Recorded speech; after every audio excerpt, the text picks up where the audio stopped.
ಸಿದ್ದರಾಮಯ್ಯ ಡಿಕೆಶಿ ಆದಿಯಾಗಿ ಎಲ್ಲರೂ ಕೂಡ ಹೈಕಮಾಂಡ್ ಜಪವನ್ನು ಮಾಡ್ತಾ ಇದ್ದಾರೆ. ಇಂತಹ ಸಂದರ್ಭದಲ್ಲಿ ಇದ್ದಕ್ಕಿದ್ದ ಹಾಗೆ ಯತೀಂದ್ರ ಅವರು ಕೊಟ್ಟಂತಹ ಈ ಸ್ಟೇಟ್ಮೆಂಟ್ ಇದೆಯಲ್ಲ, ಸಹಜವಾಗಿಯೇ ಡಿಸಿಎಂ ಡಿಕೆ ಶಿವಕುಮಾರ್ ಅವರನ್ನು ಕೆರಳಿಸುತ್ತೆ.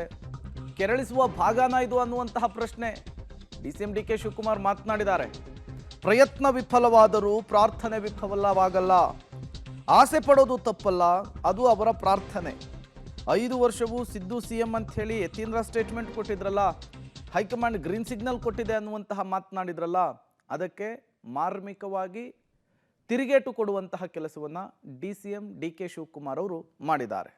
ಇದಕ್ಕೂ ಮೊದಲೊಂದು ಸ್ಟೇಟ್ಮೆಂಟನ್ನು ಕೊಟ್ಟಿದ್ರು, ನಮಗೆ ಯತೀಂದ್ರ ಅವರೇ ಹೈಕಮಾಂಡು, ಅವರು ಹೇಳಿದಂತೆ ಕೇಳೋಣ ಬಿಡಿ ಅಂತೇಳಿ ಕುಹಕವಾಡಿದ್ರು.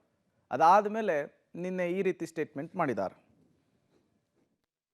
ಯಾರು ಕೂಡ ಹೇಳಿಲ್ಲ. ಹೈಕಮಾಂಡ್ ಅವರು ಕೂಡ ಏನು ತೆಗಿಬೇಕು ಅಂತ ಬೇಡಿಕೆ ಕೊಡ್ತಾ ಇದ್ರು, ಅದಕ್ಕೇನು ಮನ್ನಣೆ ಕೊಟ್ಟಿಲ್ಲ. ಸೊ ಹಾಗಾಗಿ ನನ್ನ ಪ್ರಕಾರ 5 ವರ್ಷ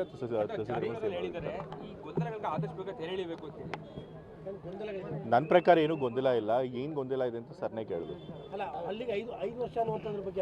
ನನ್ನ ಪ್ರಕಾರ ಹೈಕಮಾಂಡ್ ಅವರು ಕ್ಲಿಯರ್ ಆಗಿ ಸಿಗ್ನಲ್ ಕೊಟ್ಟಿದ್ದಾರೆ. ಅವರು ಬಾಯ್ಬಿಟ್ಟು ಹೇಳದೇ ಇರ್ಬೋದು, ಬಟ್ ಅವ್ರಿಗೆ ಕ್ಲಿಯರ್ ಆಗಿ ಸಿಗ್ನಲ್ ಕೊಟ್ಟಿದ್ದಾರೆ.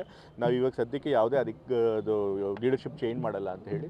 ಸೊ ಹಾಗಾಗಿ 5 ವರ್ಷ ಸಿದ್ದರಾಮಯ್ಯ ಅವರು ಮುಖ್ಯಮಂತ್ರಿಗಳಾಗಿರ್ತಾರೆ ಅಂತ ನಾನು ನಂಬ್ತೀನಿ ಅಂತ ಯಾರು ಕೂಡ ಇವತ್ತು ಶಿಲಾನ್ಯಾಸ ಭಾಳ ಪವಿತ್ರವಾದ ದಿನ ಮಾಡಿದ್ದೀನಿ. ಎಲ್ಲರೂ ಕೂಡ ನಾನು ಹೇಳ್ತಾ ಇದ್ದೀನಿ, ಎಲ್ಲೆಲ್ಲಿ ಕಚೇರಿಗಳನ್ನ ರೆಡಿ ಮಾಡಿದ್ದೀನಿ, ನೀವೆಲ್ಲ ರೆಡಿ ಮಾಡಿಕೊಂಡು ಪ್ರಾರಂಭ ಮಾಡೋಕ್ಕೆ ಮಾಡಿ. ಮಿಕ್ಕಿದೊಂದಿನ ವರ್ಚುವಲ್ಲಾಗೆ ಅಧ್ಯಕ್ಷರು ಮತ್ತು ರಾಹುಲ್ ಗಾಂಧಿಯವರು ನಾವೆಲ್ಲ ಸೇರಿ ಅದನ್ನು ಮಾಡ್ತೇವೆ. ನೀವು ನಿಮ್ಮ ಕೆಲಸನ ಪ್ರಾರಂಭ ಮಾಡಿ ಅಂತ ಎಲ್ಲರೂ ಕೂಡ ನಾನು ರಿಕ್ವೆಸ್ಟ್ ಮಾಡಿ ಎಲ್ಲರಿಗೂ ಸಂದೇಶ ಕಳಿಸಿದ್ದೀನಿ. ಈಗಾಗಲೇ ಒಳ್ಳೆ ಕೆಲಸ ನಡೀತಾ ಇದೆ. ಇಲ್ಲೂ ಭಾಳ ಅಭಿವೃದ್ಧಿ ಆಗಿದೆ ಪುತ್ತೂರಿನಲ್ಲಿ. ನನಗೆ ವಿಶ್ವಾಸ ಇದೆ.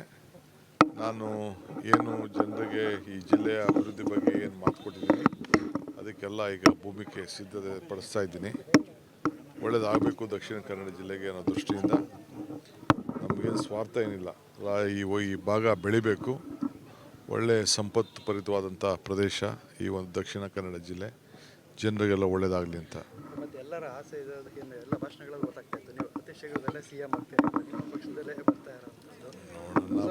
ಉದ್ಘಾಟನೆಗೂ ನಾನೇ ಬರ್ತೀನಿ ಅಂತ ಹೇಳಿದರೆ ಅವರ ಆಸೆಯಲ್ಲಿ ನೀವು ಸಿ ಎಂ ಆಗಿ ಬರ್ತೀರಾ ಅಂತ ನೋಡೋಣ. ಅವ್ರ ಆಸೆ ಪಡೋರ್ಗೂ ನಾನು ತಪ್ಪು ಅಂತ ಹೇಳೋಕ್ಕಾಗ್ತದಾ? ಅವ್ರ ಪ್ರಾರ್ಥನೆ, ಪ್ರಯತ್ನ ವಿಫಲ ಆಗ್ಬಾರ್ದು, ಪ್ರಾರ್ಥನೆ ವಿಫಲ ಆಗೋದಿಲ್ಲ ಅಂತ ಹೇಳಿದ್ದೀನಿ. ನೋಡೋಣ.